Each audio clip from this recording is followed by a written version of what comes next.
Well, good morning. This is Jay Waters. I'm with the Voices of Freedom in the American and Wartime Museum, and today is 10 April 2021. I'm out in Edinburgh, Virginia, and I'm with Mr. Frank Mullen. Frank, good morning. Good morning, Jay. How are you? Good to have you out here. If you would, just for the camera and for the record, if you'd give us your full name and where you were born. Sure. My name is Frank Edward Mullen. I was born in Kirkland Lake, Ontario, in Canada. Okay. And what war or conflict did you participate in? Mostly it was the so-called War on Terror. Okay. Starting in 2001. Yeah, and you were with which branch of service were you I was with? a Coast Guardsman at the time when 9/11 happened. I was one of the few Coast Guardsmen assigned to the Pentagon Joint Staff. Okay. So I was in the building when the plane hit. So that was kind of the start of my War on Terror. Oh wow! Yeah. Well, let's talk about that in a little bit. Sure. But just for a little bit more background, and where did you grow up? You said I grew up in Vermont. Vermont. Okay. Yep. Okay. Up in northern Vermont, right against the Canadian border. Okay. Excellent. And did you have any family members, parents, or relatives that had before you that had served in the military? And Yes. if so, just tell us a little bit about them, please. Sure. My dad was an Air Force officer. His dad was an Army enlisted man drafted into the Army during World War II. And my maternal grandfather was in the Vermont militia being trained to go overseas for World War I. Oh, wow. When the war ended. So Okay. he was very disappointed then, but later on figured out he was pretty lucky. Yeah. Oh, well, yeah, definitely. And how about going forward? Any kids or other relatives? I have two siblings who were also in the service. My younger brother, Clifford, was an Army infantryman for 27 years, Okay. Combat veterans, got a combat infantry badge. And my sister was in the Army's Old Guard Oh, down wow. at Fort Myers. So Yeah, she was a fife player, so she spent 3 years down at Fort Myers. Excellent. Well, and it sounds like a very strong and long tradition of military service Indeed. in the family. Let's go ahead and talk about this right now, because one of our questions is a kind of a beginning question is, so where were you on 9/11, as you just said, but just kind of tell us again where you were and just tell us about your experience on 9/11. I was newly reported into the Pentagon. I'd been there for about a month.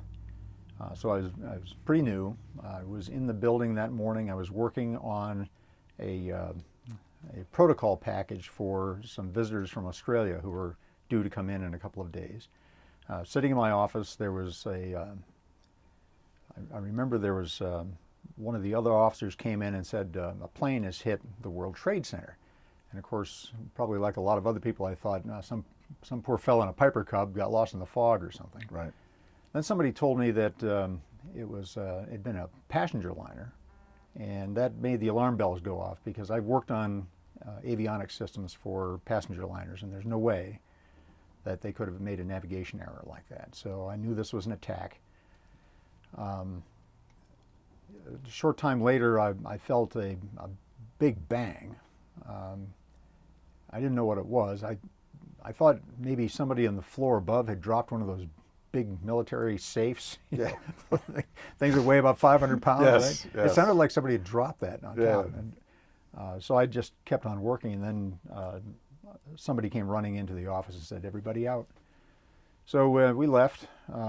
We exited out it was called the river entrance.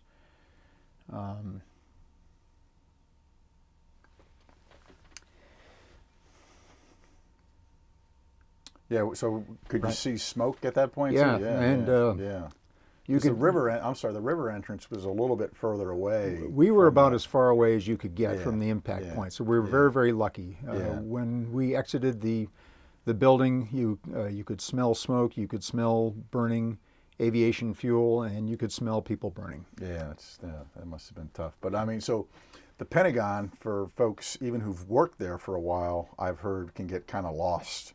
So you being yes. a new guy, did you find that like the evacuation was still pretty orderly? And The evacuation was very orderly. There were, I'm not sure what they call them, but some kind of emergency marshals. There were okay. people who were designated Yeah. to be guides to get people out Right, of there. And right. one of them was an Air Force sergeant who was a friend of mine, big, tall guy, wearing his red marshal's cap, so there was no difficulty finding him and finding the exit. And then you probably had an assembly point, and That's someone correct. took, which is not not to steal from your interview, but as a junior officer myself, I was in the Army for a long time. Okay. And I remember being the fire marshal as like a lieutenant or a captain and Okay. having to do that. But I always took it very seriously. But this was all pre 9/11, and I wore the hat and I Yep. had the clipboard, and people like, geeky stuff. But I was like, hey, this is important.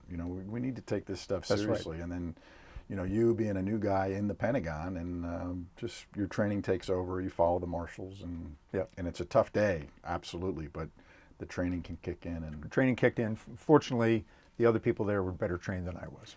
yeah, but it all works out. So then you're now out. They take roll call. Were you released, or what kind of the mechanics of like the afternoon as the day wore on? That was an interesting experience because we all went to various muster areas. Everybody had a designated area.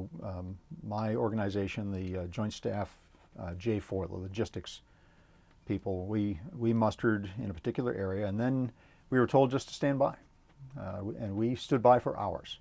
Now, those of us who had cell phones immediately grabbed them and tried to call home. Nobody could get through. Yeah. All of the cell phone channels were just clogged. Right. So I called, trying to call home for probably 6 hours that day until I got through later on, and probably late in the afternoon sometime. Yeah. And what was your rank at this I point? was a brand new captain, '06. Okay, so pretty senior guy, but Yeah, not the Pentagon. well, yeah, that's true. That's true.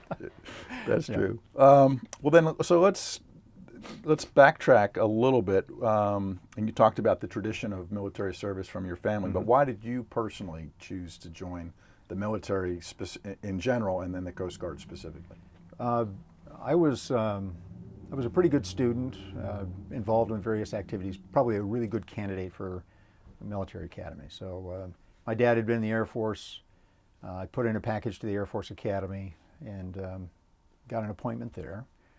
I don't think I really knew about the Coast Guard Academy, but I also went to this event called the American Legion runs. It's called the American Legion Boys State. So at the end of my junior year in high school, I'd been a delegate to Boys State. I think the Coast Guard Academy must have gotten the Boys State rosters from all over the country and just mailed out these packages. I got this recruiting package in the mail, 8.5 by 11, and I opened it up. There's a nice letter, there's a catalog, and then there's this poster in there. It's a foldout. You know how boys love foldouts, right? So I folded this thing out, but it's not what you think it was. It was a picture of Coast Guard cadets aloft in their sailing ship Eagle, and it's a perspective of these cadets out along the yard arm, Yeah. up in the rigging, high above the sea, Yeah. and that set the hook. So I put in an application, and a year later I was aloft on that very yard. And what year was this, you think? This was in 1974 when I got the recruiting package, and I entered the academy in June of 1975. Yeah, so all pre-computer, pre-internet. So, Oh, yeah. So the advertising and the recruitment was traditional. All by mail. Mail and Yep. personal, maybe phone call at most. That's right, Yeah. yeah.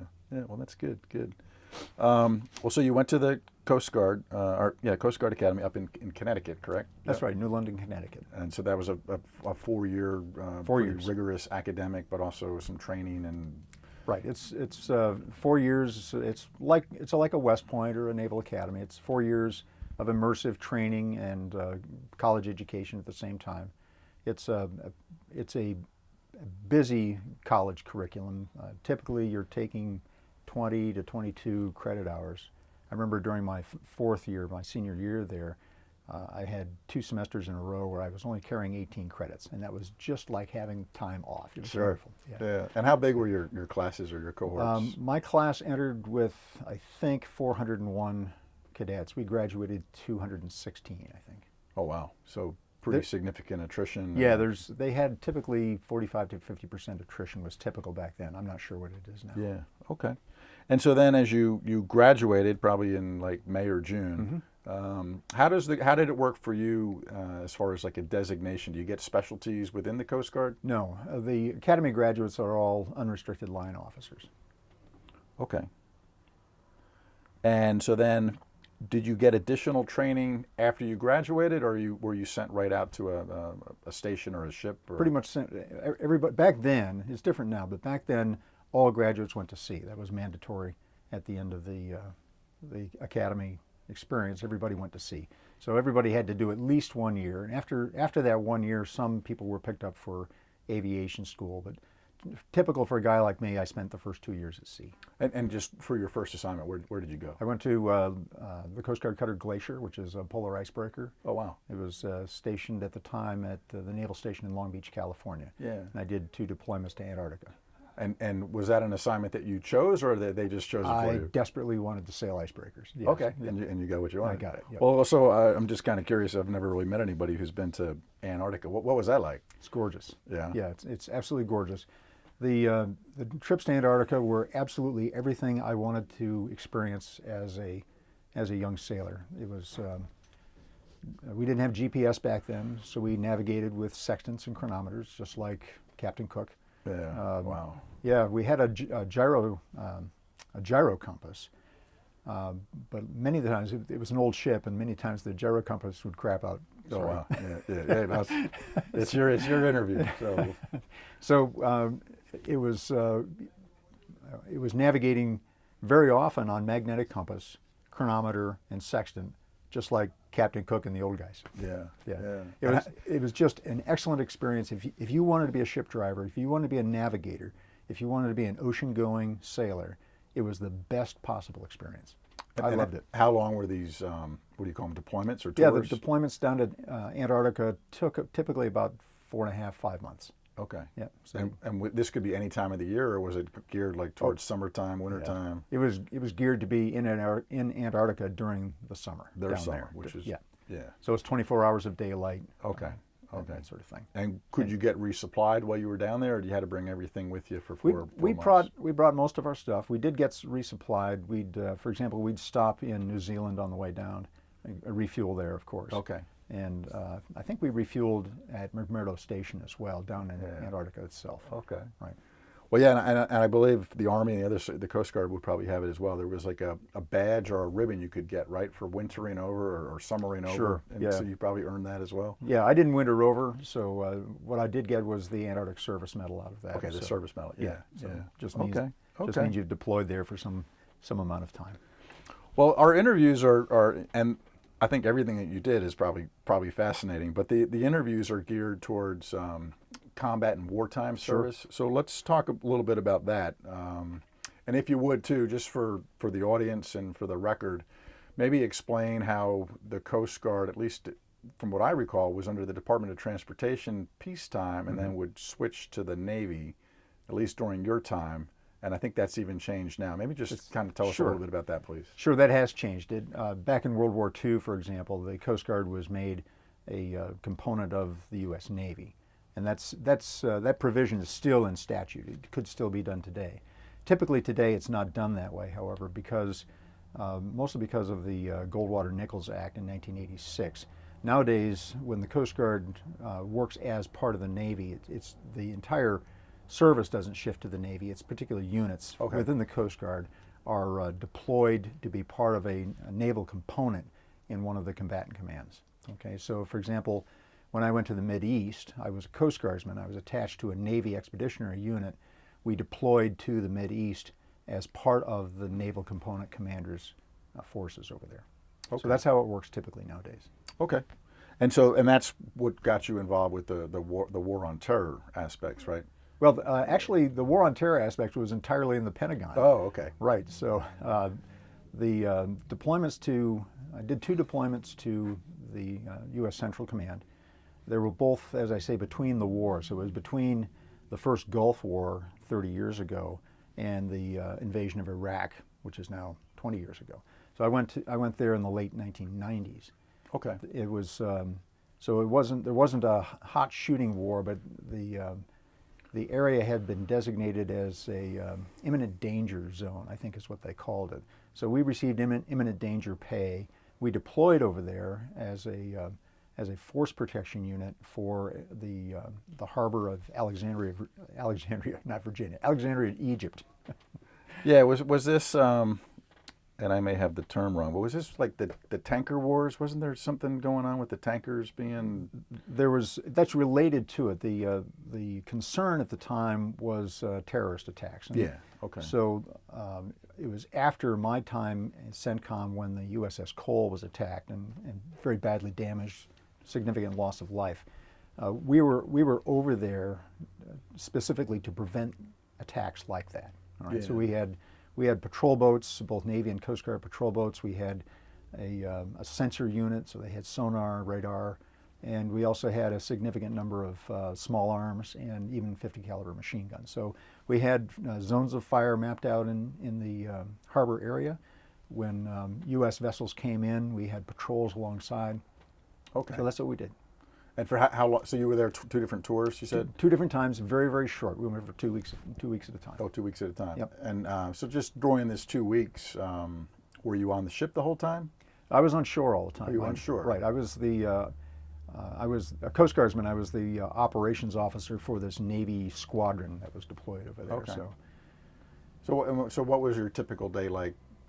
And you were in in Alexandria, I would guess. we were in Alexandria, Egypt. Yeah, Yeah. Decatur was the actual region of the harbor we were in. Okay. Typical days were very long, especially when there were U.S. ships moving in and out.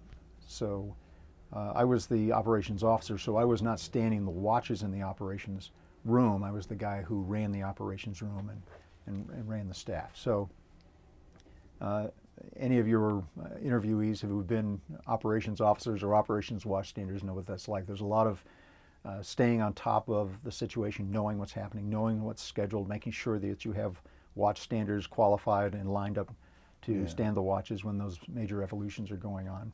Well, and how big was your team on the operations center, essentially, right? The operations center total, we probably had about 15 watchstanders who sat in an operations center. Of course, they had communications, and mostly it's communications in an operations center, right?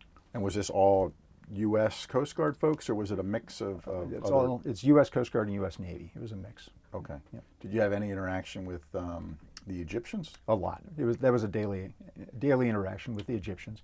We also had a U.S. Navy lieutenant at the time who was a native of Egypt, who had immigrated to the United States. Oh, wow. So he was our interpreter, and he was a man under enormous demand. Yeah, I can believe it. Everybody wanted to talk to him. Yeah, because I take it you don't speak Arabic, right? For the Right, Egyptians. it's Arabic. I learned how to write a little bit of Arabic, and I knew enough Arabic to find the men's room and ask for beer and things like that. So, but I'm nowhere near even competent, let alone fluent. Yeah. This Navy lieutenant, he was perfectly fluent in Egyptian Arabic, so it was really nice to have him around. But of course, he had to spend time with us. He had to spend time with the Marines who were landing and deploying around us. He had to spend time with the amphibious group commander who was in a ship nearby. So he was a very busy guy. Yeah.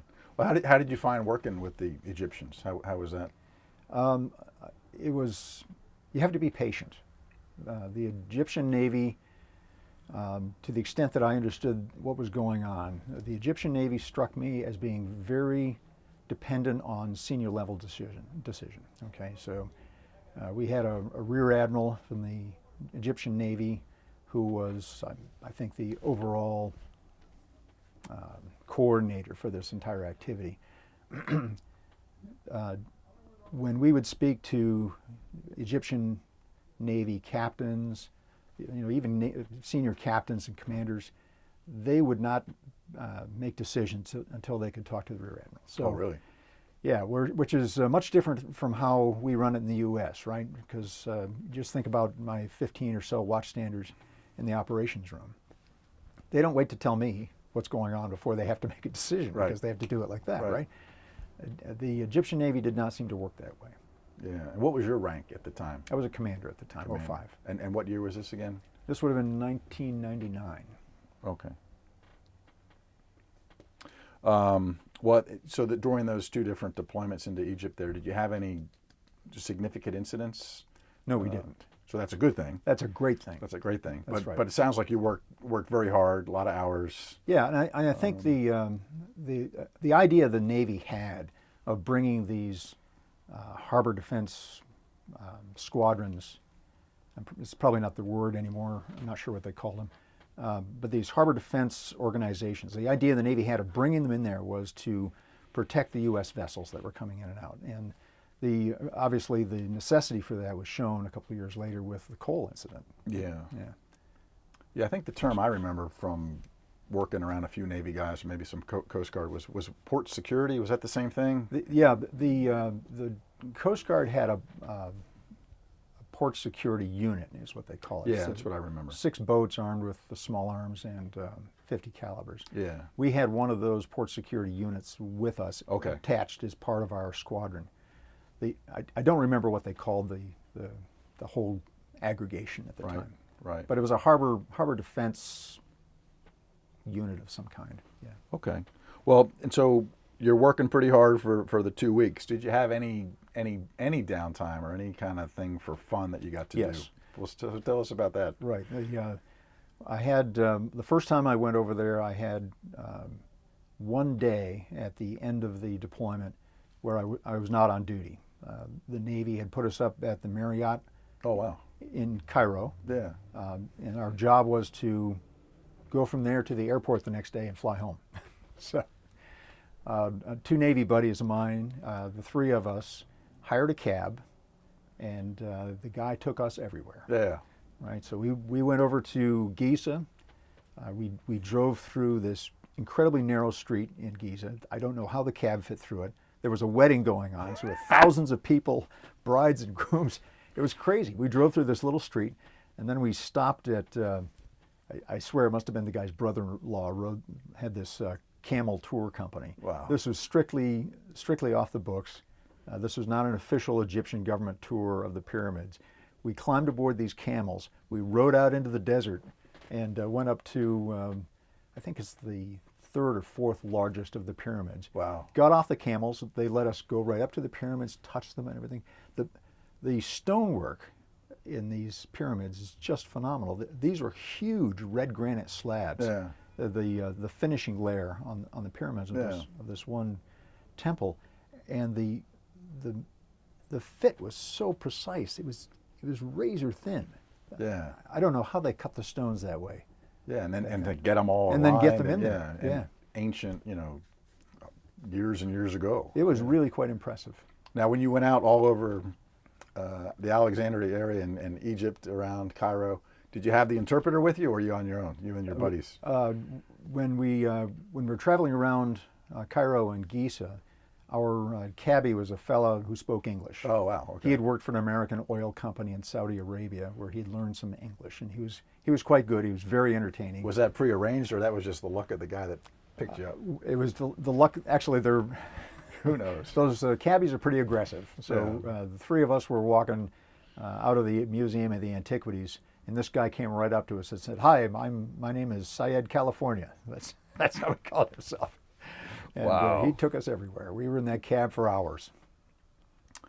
Okay. Well, we talked about the Pentagon. Anything else during the time in Egypt that stands out? Anything else like very, very funny or scary or amusing or? Yeah, I can tell you that before I went over there, we had a Navy intelligence officer who gave us a pre-deployment briefing.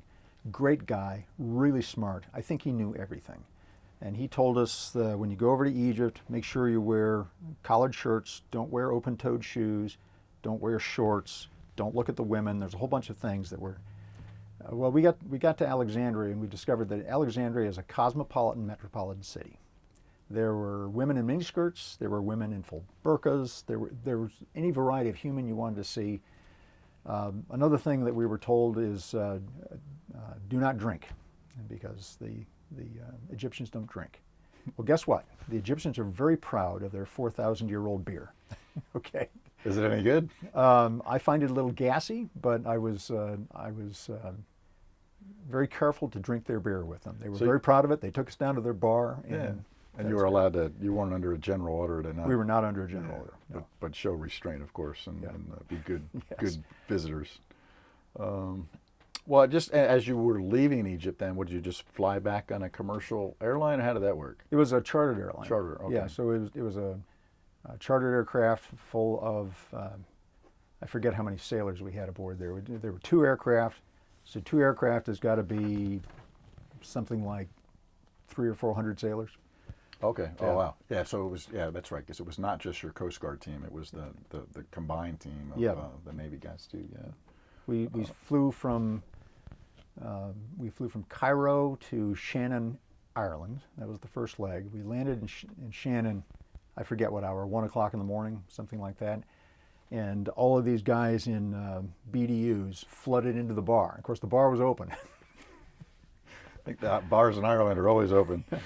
Well, so it looks like from looking at the paperwork here, if I'm doing the math, I mean, you've had a long career in the Coast Guard. Yeah, 30 plus years.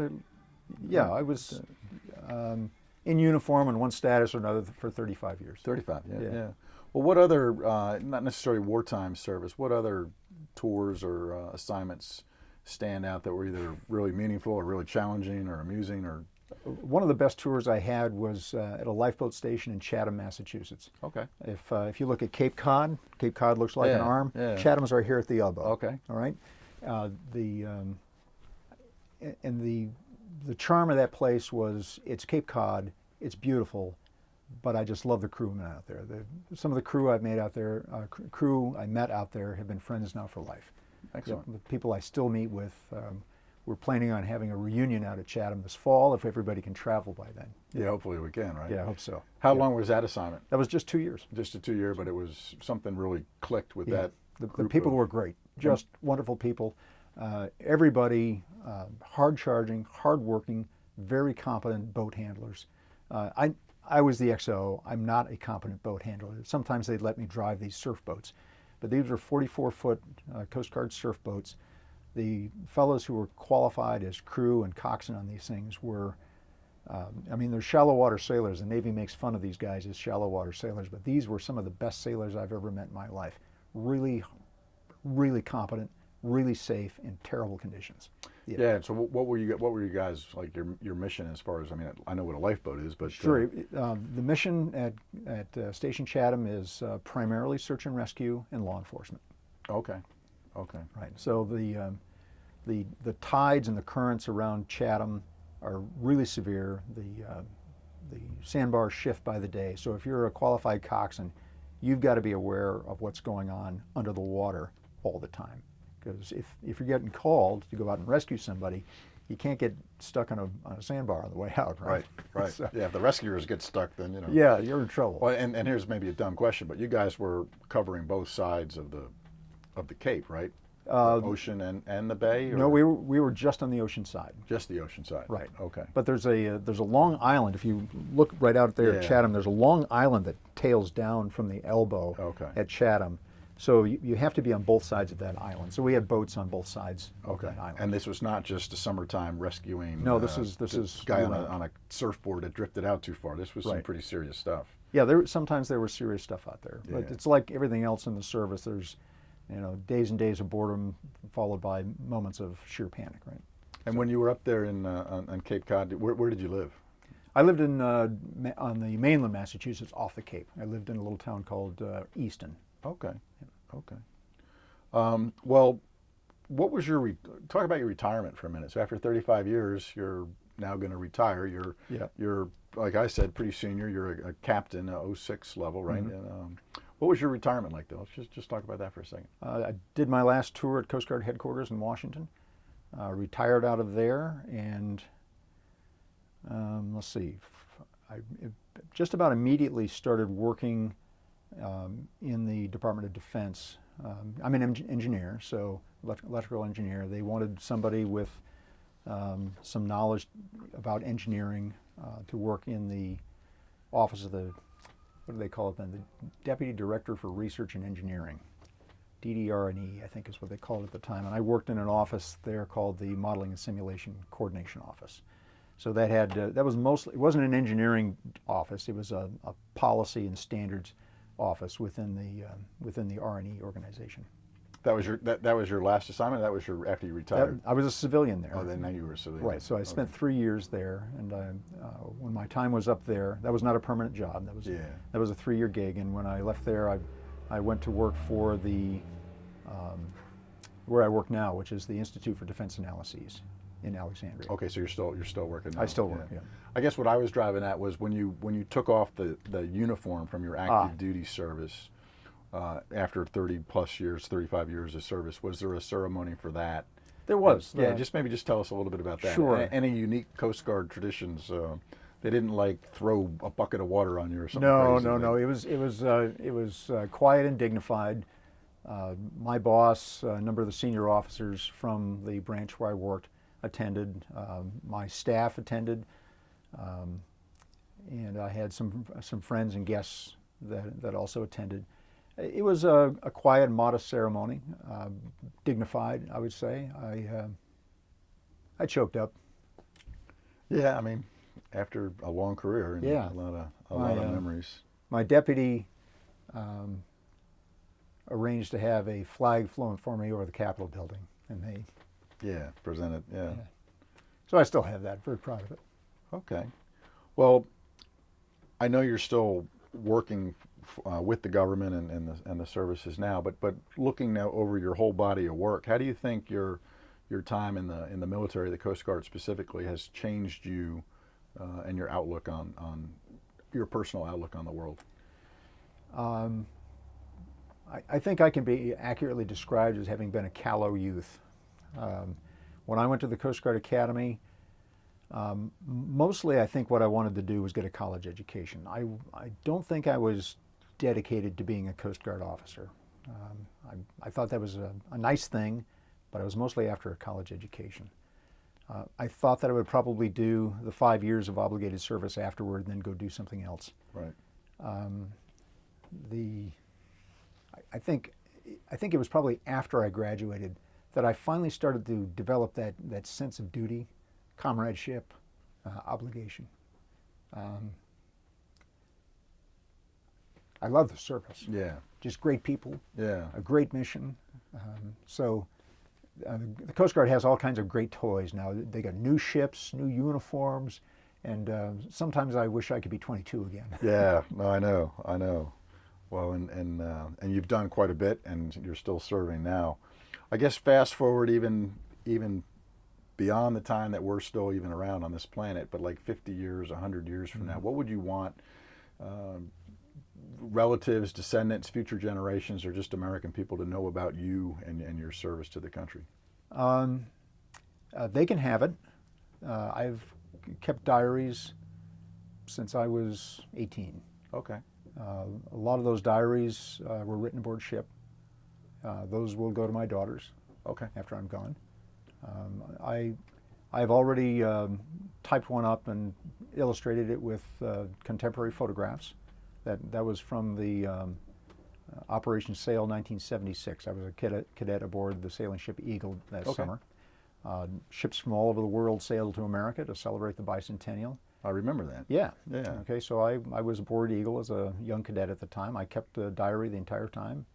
I typed that up and put photographs in it. It's about 130 pages. Okay. Yep, and I have a lot of other diaries too over the years. So Excellent. eventually they will all go to my children. You've done an interview, I've done an interview.